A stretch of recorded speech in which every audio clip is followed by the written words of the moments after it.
ঝালকাঠিতে প্রতি বছরই বাড়ছে আমড়ার আবাদ। জেলার কৃত্তিপাশা ইউনিয়ন জুড়ে আমড়া চাষ করে অর্থনৈতিকভাবে লাভবান হচ্ছেন প্রান্তিক কৃষকরা।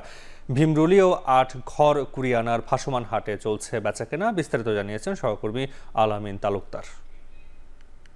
দেশব্যাপী বিপুল চাহিদা রয়েছে বরিশাল অঞ্চলের আমড়ার। সুস্বাদু এই ফলের চাহিদার বেশিরভাগই পূরণ হচ্ছে ঝালকাঠি থেকে। ভীমরুলি, শতদাসকাঠি, খাজুরা, আতাকাঠি সহ প্রায় অর্ধশতগ্রামে বাণিজ্যিকভাবে এখন আমড়ার চাষ হয়।